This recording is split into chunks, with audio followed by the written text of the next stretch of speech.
Pero agora, amigos e amigas, teño que contarvos que o golfiño Manoliño volve ao Hora Galega por Nadal. Lembrades este arroaz tan agarimoso que andaba pola ría de Muros e Noia, aí facendo falcatruadas cos mariñeiros? Pois atentos, porque agora parece que está facendo das súas, pero pola ría de Ferrol. Agora veremos o que pasa, pero imos a lembrar a este arroaz e tamén ver como o coñecimos, porque mirade, o golfiño Manoliño é este golfiño que é de 3 metros, un golfiño de moita envergadura, pesa 300 kilos e coñecímolo no mes de decembro do 2019 porque xa chegaba aí a ría de Noia e andaba cos navalleiros e tentaba xoguetear cos mariñeiros. Pero falamos moito del en outubro do 2022, por que? Porque atopáronlle que o golfiño Manoliño tiña este arpón cravado nas costas, un arpón que se lle cravou, mirade, tiña dentro a 10 e 15 centímetros. Membros do CENMA tentaron axudarlle a sacar ese arpón o golfiño, tamén buzos tentaron sacarlo, pero non houbo maneira. O golfiño, el só en 2 semanas puidose liberar dese arpón e xa quedou en perfectas condicións. Tanto é así, Paula, que agora, como dicimos, xa anda facendo aduanadas pola ría de Ferrol. Pois sí, con este cambio de residencia pasou a vivir pola ría de Ferrol. Bueno, pois ten algún que outro problema este Manoliño cos novos veciños. É un golfiño tan acostumado á interacción humana que quere xogar todo o tempo cos mariscadores, pero isto supón pois un problema para eles, porque lles dificulta o traballo. Cando non lle fan caso que fai Manoliño, pois golpealles ca boca, caleta e reclama todas veces a súa atención. Isto é especialmente complicado para os navalleiros, porque necesitan mergullarse. Entón, teñen que facer quendas. Un queda arriba xogando e entretendo pois a este golfiño e outros baixan a polas navallas. É que claro, este golfiño tan querido pois está facendo das súas, pero aínda así é tan adorable que se lle perdona todo. Miren. Jaime, este delfín está causando moitos problemas, non? Mas ben a xente da bar, a xente que vai a acabar, non? É verdade que ven detrás nós. O outro día chamámoslo aí e veo e acariciamos nele e deixase acariciar. Xa lo visto máis, tamén? Si, xa o temos visto arriba nas pías, xa hai tempo. Meiro, tú, polo que me estás dicindo, tú non te levas moi ben aquí co delfín. Eu co delfín en absoluto non me levo nada ben, ni me levo nada mal, porque a realidade é que non deixa traballar. Ten unha costumbre. Se vas ás bollas, xas bota ao fondo. Se ves a terra, te metes sustos, que é, bueno, é inconcebible os sustos que te pode meter. Te podes levantar aparello, te está tocando as narices. Estaba outro día levantando aparello, e de repente a embarcación, colle, e se vai rumbo para o puente das Pías. Pero que pasou aquí? Un milagro. Intento virar aparello, o aparello que non ven. Cando vexo o Manoliño levando-me arrastro. Outro día tuve un cruce, poñome a quitar o cruce, ven o tipo con pouca vergonza que ten, porque vamos a chamarlle que é un sinvergüenza, colle, e cando estou, teño xa o cruce para pasar, colle, levo o arrastro, ala. Esperar 20 minutos hasta que ele se cansou. A xente o acaricia, claro, se o acaricias, debe de pensar que somos parte da súa familia, que nós non somos parte da súa familia, a súa familia son os cetáceos, non nós. Lo que tiene que tener claro la gente, tanto los profesionales como los turistas y los particulares que lo pueden ver, es que lo mejor que pueden hacer para el animal es no interactuar con él. Dado que es un animal salvaje, es un comportamiento no habitual en ellos, por un momento dado se cogió esta confianza con los humanos, pero lo mejor que se puede hacer y lo más seguro para todos es no interactuar con él. Es muy simpático, se puede ver, es un peligro porque 400 kilos jugando te puede hacer mucho daño. Busca contacto, quiere que le toquen, si no le haces caso te agarra la manguera, que es donde respiramos y podemos trabajar. Entonces tienes que cambiar de zona, básicamente. Para que uno pueda trabajar, el otro se queda con el delfín jugando, básicamente. Es como un niño. Esto fue, por lo visto, que nos dijeron desde el CENMA. Un buzo en un momento lo tocó, él observó que no había ningún peligro por estar con los humanos y desde ese momento busca, al estar solo, que según nos han informado no es nada por ningún problema, simplemente que les pasa a algunos. Durante un momento quieren estar solos y cuando él vea oportuno volverá con una manada. Y lo que hay que hacer, si le queremos ayudar, es eso, no interactuar para que él no busque a los humanos y sin embargo vaya a buscar lo que tiene que hacer su manada.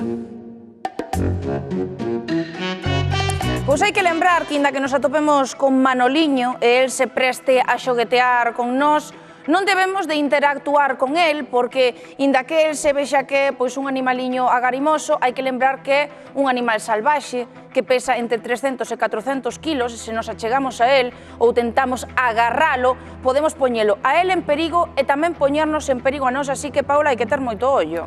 Hai que ter moito cuidado, así que queremos saber como poden os traballadores do mar de Ferrol poder traballar tranquilos e que non lle moleste Manoliño e que Manoliño preserve o seu benestar animal. Pois imos atopar resposta en Uxía Vázquez, que é a vicepresidenta do CEGMA. Boa tarde, Uxía. Hola, boa tarde.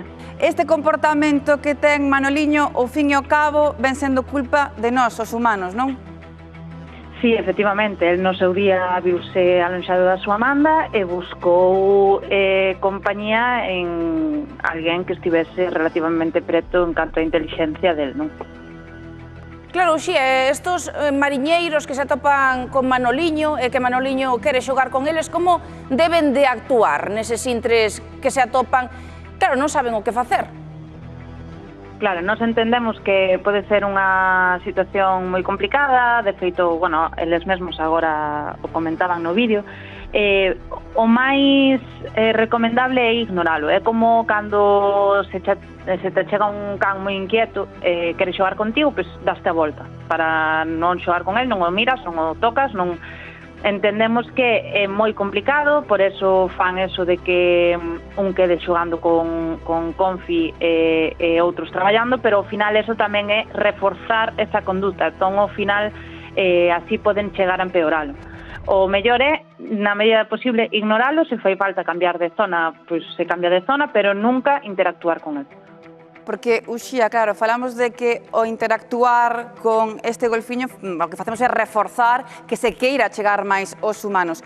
Pode en algún momento Manoliño volver a ser un animal salvaxe 100%? Sí, nós sabemos que el mantén interacción con outros arroaces, pero entendemos que estas interaccións para el aínda son demasiado violentas e non quere volver con eles.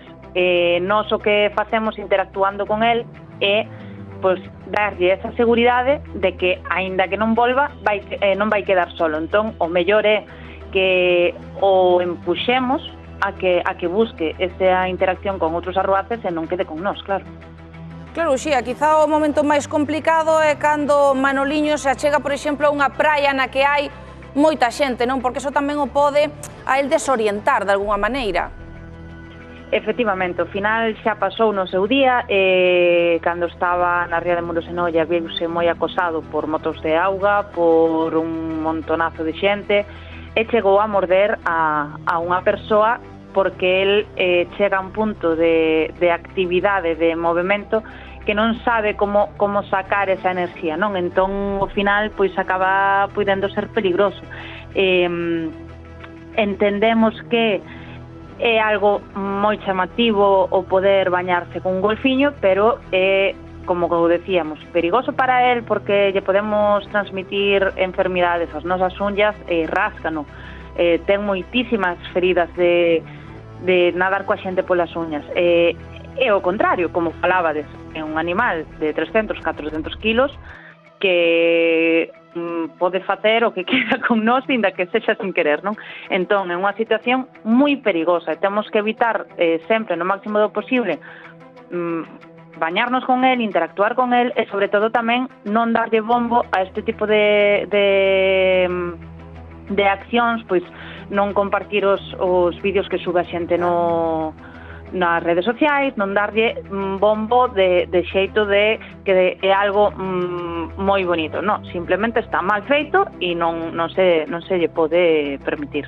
Sobre todo, Uxía, porque ao publicar eses vídeos o mellor nas redes sociais ainda se achega máis xente a zona na que ande Manoliño neses intres e ainda é máis perigoso. Quedamos con esas recomendacións, por suposto, se atopamos a Manoliño, a mellor forma de protexelo é tentar illarse del e non achegarse e deixalo pois o seu aire, que é como mellor está. Uxía Vázquez, moitas grazas por atendernos esta tarde.